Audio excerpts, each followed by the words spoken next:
pour le tant attendu book haul de Montreuil. Mais pas seulement, parce que j'ai aussi quelques bouquins qu'on m'a offert pas longtemps après ou que je me suis acheté pas longtemps avant, donc je vais tout englober dans cette petite vidéo. Je trouve que j'ai été quand même assez raisonnable lors de ce salon. Je trouve que contrairement à l'année dernière, j'ai un petit peu mieux ciblé mes achats et j'ai essayé de faire un petit peu moins d'achats irraisonnés, on va dire, où c'est du gros coup de tête comme ça, où je me dis allez tiens ça me tente, j'y vais. Même si je vous le cache pas, j'ai eu du mal à résister quand même. Mais je suis assez contente de ma petite sélection et je vais vous la présenter tout de suite.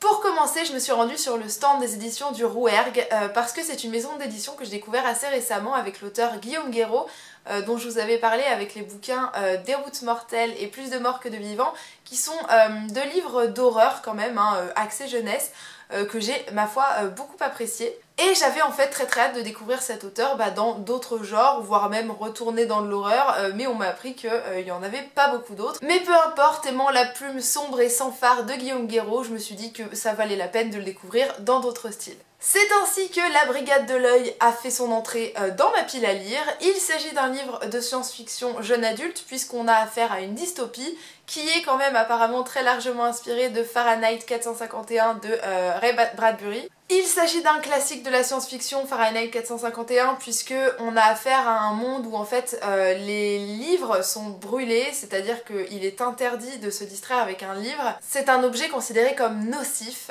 et donc on décide de brûler en fait les maisons des personnes qui en possèdent. Et dans les Brigades de l'œil, cette fois-ci ce qui est interdit, c'est pas les livres, ce sont les images, mais alors toute forme d'image, des dessins, des photographies, des films, n'importe quelle image est considérée comme interdite et les personnes qui en possèdent sont oppressées. Je ne sais pas si elles sont tuées, mais en tout cas je pense qu'il leur arrive quand même de sacrées bricoles. Évidemment, nous on va avoir affaire à un personnage principal qui a 15 ans et qui va pas du tout être impressionné en fait par cette oppression vis-à-vis des images, qui va entendre parler en fait de films qui auraient survécu à cette vague de suppression et qui va décider de repartir à leur recherche et de savoir ce qu'ils racontent. On va donc le suivre dans ses aventures et j'imagine qu'on va avoir droit à des messages un petit peu d'ouverture, de tolérance, de rébellion, ce qui fait pas plus de mal dans notre société actuelle. Donc j'ai très hâte de découvrir Guillaume Guéraud dans un genre littéraire que je ne connais pas avec sa plume. Toujours de Guillaume Guéraud, j'ai acheté Anka qui m'a aussi été recommandé par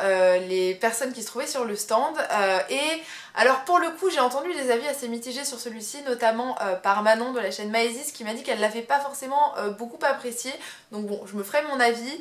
Là on est dans un genre un petit peu différent puisque je sais pas si on est entre du drame et du thriller, mais on a affaire à un jeune garçon qui est chez lui, qui fait ses devoirs. La police débarque et lui annonce que sa mère est morte, sauf que voilà en fait quelques instants plus tard sa mère rentre à la maison et elle est pas morte en fait puisqu'elle rentre. Voilà, j'en sais pas plus, je sais pas trop où ça va aller, je suis assez curieuse donc écoutez, je vous en dirai des nouvelles je pense assez rapidement parce qu'il fait à peine 100 pages, donc voilà, je suis bien intriguée et j'ai hâte de voir ce qu'il donne. Mais le salon de Montreuil, c'était aussi l'occasion pour moi de me procurer Là où tombent les anges de Charlotte Bousquet parce que je savais qu'elle serait présente et clairement j'avais été très tentée par ce livre grâce à Nathan de la chaîne Le Cahier de lecture de Nathan et Cassandra de la chaîne Le Bonbon au Cassis parce qu'il l'avait présenté dans le cadre du Feminibooks la toute première session si je dis pas de bêtises. Et clairement, depuis tout ce temps, j'avais envie de le découvrir. Donc, eh bien, je me suis rendue sur le stand des éditions Gulfstream pour l'acheter et rencontrer l'autrice. D'autant plus que j'avais adoré Sang de Lune que j'ai lu récemment et que je vous ai présenté dans ma vidéo du Feminibooks sur les dystopies féministes. Donc, n'hésitez pas à aller la voir si ça vous tente. Là, on est dans un roman historique, jeune adulte bien évidemment, c'était Montreuil. On va suivre le parcours d'une jeune fille qui s'appelle Solange et qui a une vie, on va dire, bien rangée, pas forcément très épanouissante puisque pour le coup, elle est complètement dominée finalement par, je crois qu'elle est mariée, c'est ça, elle est mariée à un jeune homme qui, en fait, l'oppresse totalement, c'est-à-dire que il l'empêche de s'épanouir, il l'empêche de faire ce qu'elle souhaite. Il décide de maîtriser chacun des aspects de sa vie et du coup, entre lui et je crois sa tante qui l'empêche aussi de faire ce qu'elle a envie de faire, c'est pas une personne qui se sent bien. Et en fait avec la Première Guerre mondiale, cette jeune femme va réussir en fait à s'épanouir puisque finalement les hommes n'étant plus présents, elle va devoir se prendre en charge et du coup prendre ses propres décisions et finalement, malgré cet événement assez atroce, être plus libre. Un message donc clairement féministe que je vous cache pas j'apprécie et que j'apprécie d'autant plus de retrouver dans la littérature jeunesse. Donc suite aux très bons avis que j'ai entendus, suite à l'avis moi que j'ai eu positif avec Sang de Lune, j'ai très hâte de voir ce que donne ce petit livre et de découvrir le parcours en fait des 3 femmes, je crois qu'il y a 3 héroïnes principales qu'on découvre dans cette histoire. Je me suis ensuite procuré, toujours sur le stand des éditions Gulfstream, mais ça se voit, hein, on reconnaît vite leurs livres avec leurs tranches colorées, je me suis procuré Memorex de Cindy Van Wilder. Alors clairement, j'ai pas eu le courage de faire la queue pour les dédicaces parce que c'est une autrice qui a toujours énormément de monde.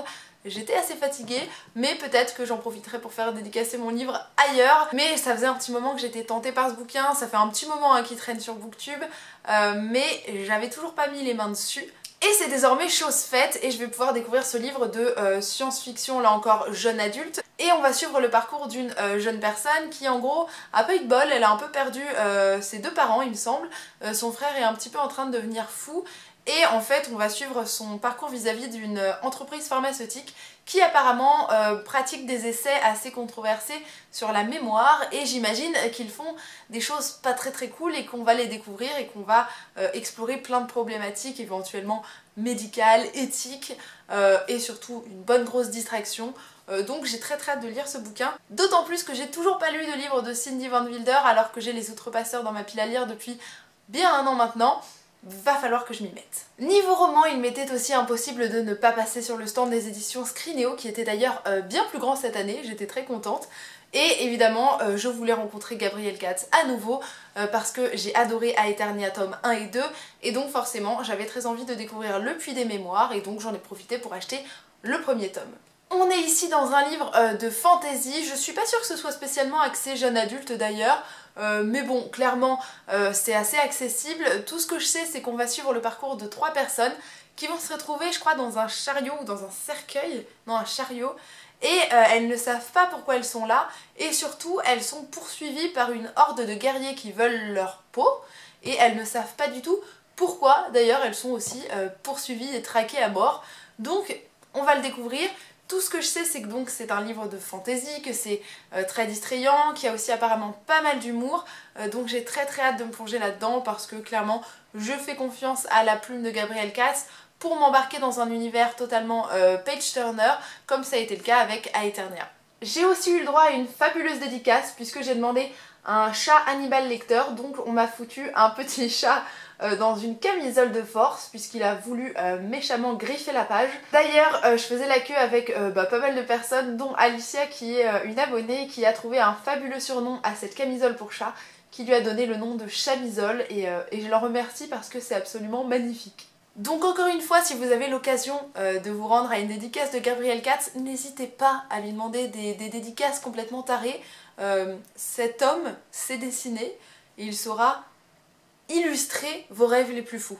Et c'est tout côté roman puisqu'ensuite j'ai pas mal craqué sur des BD ou des albums parce que j'étais avec Cassandra de la chaîne Croque les mots et Alexia de la chaîne Tête à Tête qui clairement apprécient ce genre d'ouvrage et qui ont su m'embarquer dans leur amour de ces beaux objets livres et clairement en me baladant sur les stands avec elles, j'ai pas pu m'empêcher de craquer à mon tour. Le seul roman graphique BD que j'ai acheté c'était Emma G. Wilford de d'ailleurs je ne sais plus, Zidrou et Edith qui est un très beau livre, je crois que c'est les éditions, c'était chez Delcourt, là c'est Noctambule, donc c'est Soleil. C'est une BD qui est sur le thème de la Première Guerre mondiale, c'est une histoire d'amour et le thème m'a d'ailleurs beaucoup fait penser à Un long dimanche de fiançailles de Sébastien Japrisot puisque on a un petit peu une histoire similaire, on a une jeune femme qui est amoureuse d'un homme qui part à la guerre, ils sont séparés, elle n'a pas de nouvelles de lui et je crois qu'elle essaye de retrouver sa trace et du coup on va suivre un petit peu son aventure. Et Un long dimanche de fiançailles ayant été un coup de cœur absolu pour moi, j'avais envie de replonger dans ce type d'ambiance et autant vous dire que les illustrations m'ont fait craquer, mais l'objet livre est aussi magnifique. Déjà je vais vous montrer comment ça s'ouvre, vous allez comprendre. Alors, comme je vous le disais, il s'ouvre de façon assez particulière, tout simplement parce qu'il s'ouvre des 2 côtés. Voilà, vous avez un livret et au milieu vous avez votre roman graphique. Et en fait vous avez plein de petites choses qui sont cachées au milieu et qui font partie de l'histoire, qui vont vous aider à rentrer dedans et je trouve ça tellement chouette. Voilà, j'ai très hâte de plonger là-dedans parce que pareil, le jeu de couleurs me parle énormément, je trouve que les dessins sont très délicats. Voilà, j'ai très hâte de lire cette belle histoire. Et en plus, l'objet livre est absolument sublime.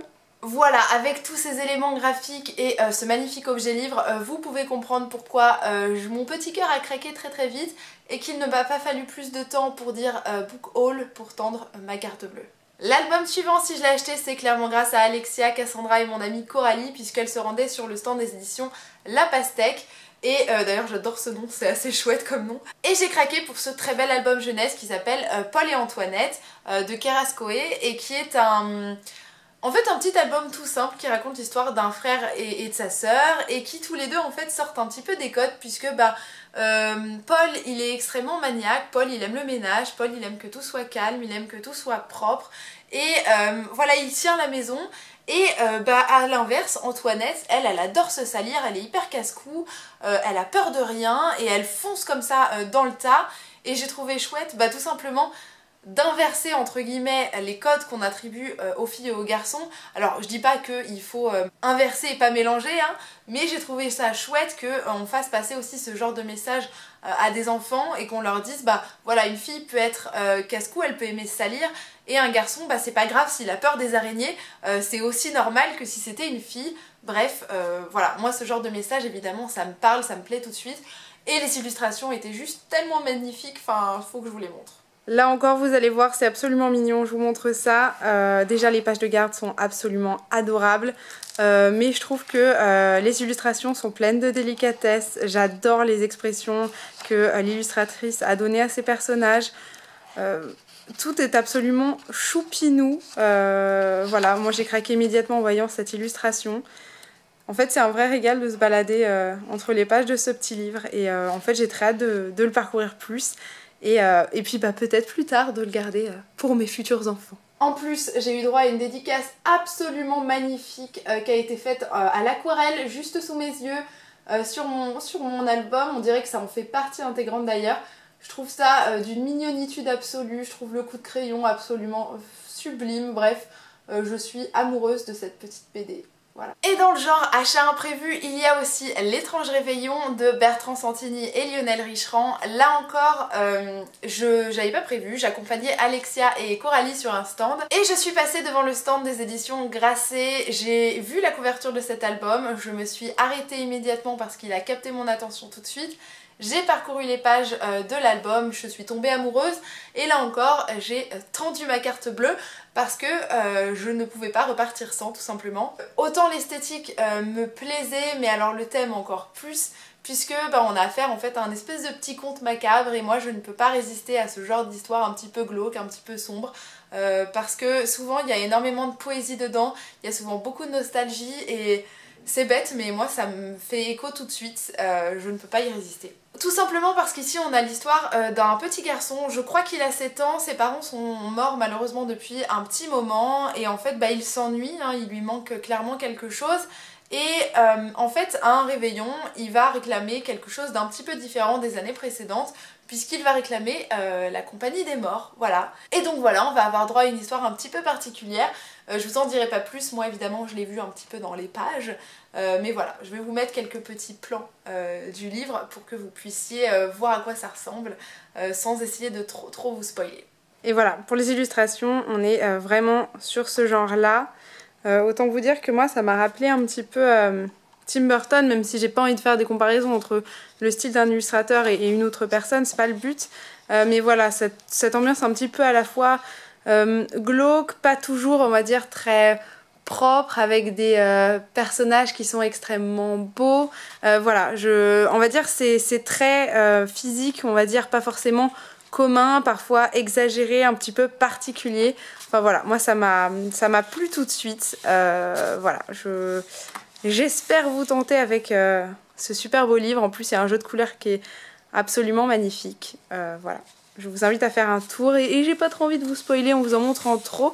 Donc je vais m'arrêter là parce qu'après il se passe quelques petits éléments importants. J'espère que ce petit aperçu aura su vous donner envie. Clairement, moi j'ai pas pu résister. En plus, là encore, j'ai eu droit à une superbe illustration en fait du dessinateur. J'ai pu aussi voir son carnet d'inspiration pour un autre album graphique. C'était sublime. Voilà, moi je suis admirative hein, du talent des dessinateurs. Je sais que c'est du travail, mais je trouve ça tellement beau, ça me fascine.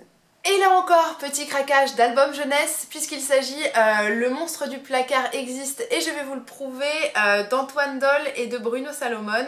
Voilà, évidemment la couverture vous donne tout de suite envie d'aller plonger dans les pages de ce petit album qui est absolument mignon, qui est trop sublime.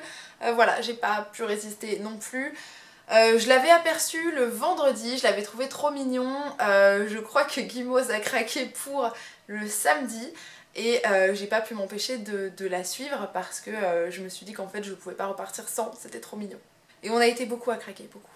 Ici c'est clairement un album jeunesse hein, évidemment, et on est un petit peu sur l'exploitation de cette peur en fait du monstre du placard, du monstre sous le lit. Sauf que voilà, cette fois-ci on vous parle d'un petit monstre qui vit sa petite vie dans une maison d'humains. Et en fait il a rien d'effrayant, il fait sa vie de monstre. Alors évidemment il fait des choses moins chouettes, il mange les chaussettes, il essaye les vêtements des enfants, il fait un petit peu de bêtises, il met un petit peu le bazar dans la chambre, mais au final il est pas méchant, et je pense que c'est un petit peu toute l'idée, c'est d'essayer d'atténuer cette peur que les enfants ont des choses effrayantes qui pourraient se cacher sous leur lit et qui n'existent pas, et là de leur montrer que ce sont finalement des petites créatures très gentilles et qu'il ne faut pas en avoir peur. Là encore c'est un très très bel objet livre, voilà, tout est beau, les pages de garde sont travaillées.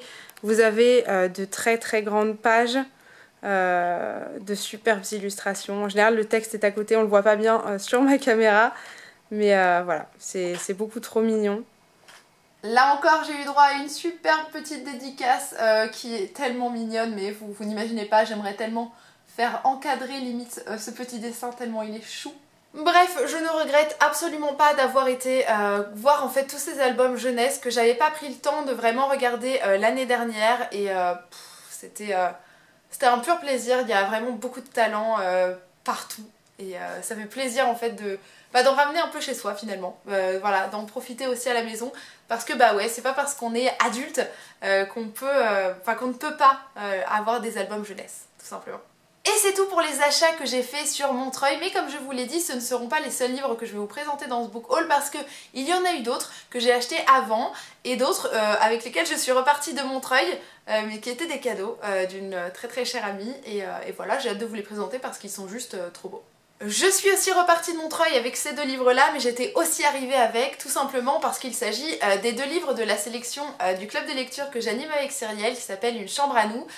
Il y a donc Viser la lune et Les petites reines. Autant vous dire que les deux autrices sont des amours, c'était un véritable plaisir de pouvoir les rencontrer, de pouvoir en discuter un petit peu.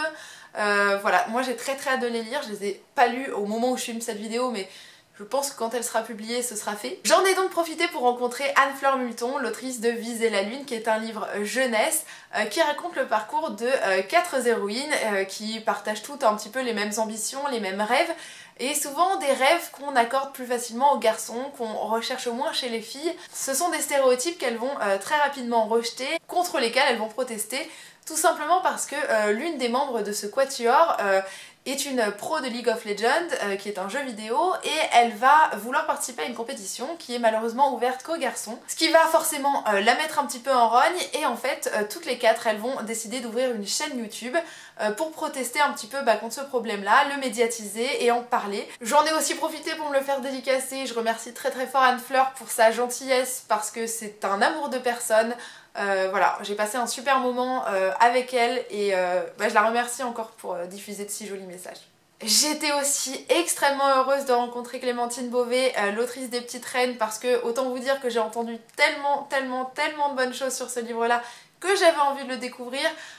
C'était aussi très chouette là encore de découvrir une autrice qui n'hésite pas à faire passer des messages qui font du bien, qui peuvent aider en fait à donner confiance aux jeunes, qui peuvent partir avec des messages qui sont sains et qui peuvent prendre confiance en eux tout simplement, et se dire que non, l'uniformisation en fait de la société et des codes, c'est pas normal.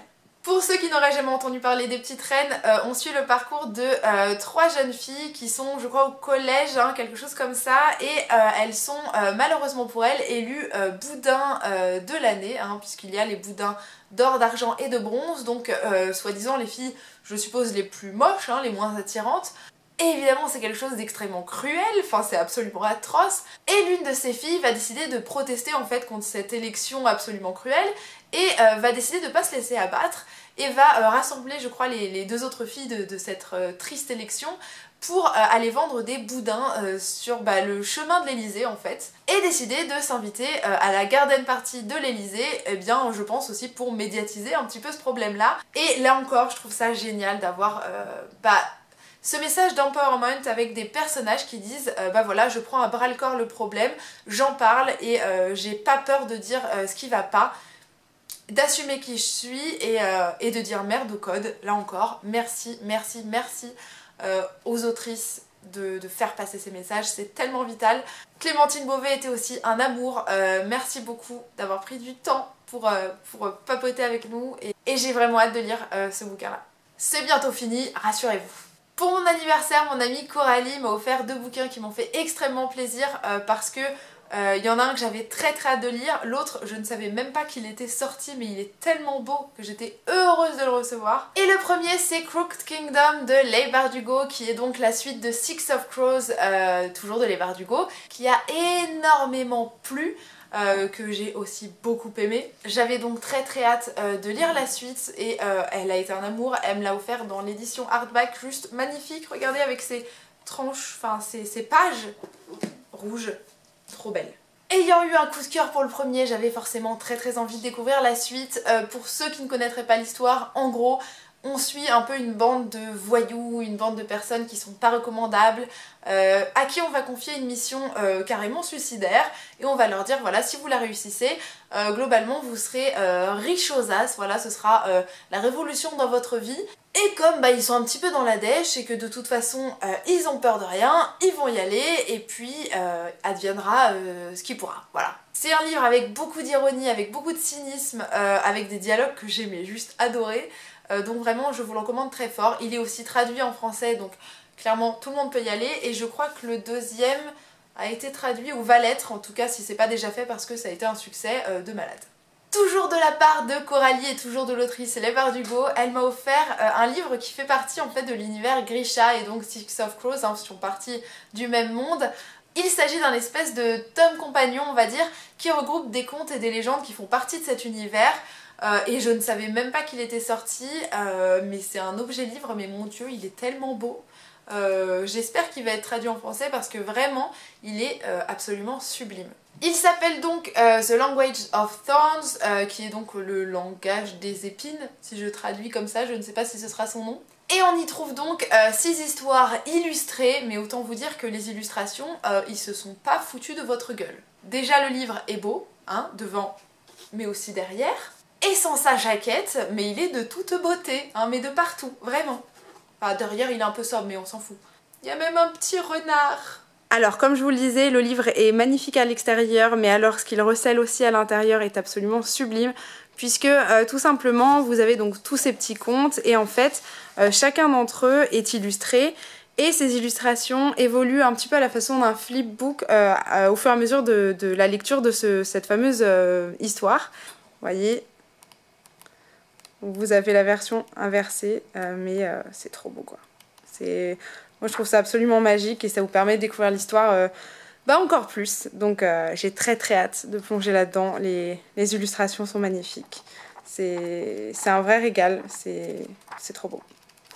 Autant vous dire que j'ai très hâte de plonger dedans. Je pense que je le ferai juste après avoir lu Crooked Kingdom parce que comme ça je prolongerai mon amour de cet univers avec.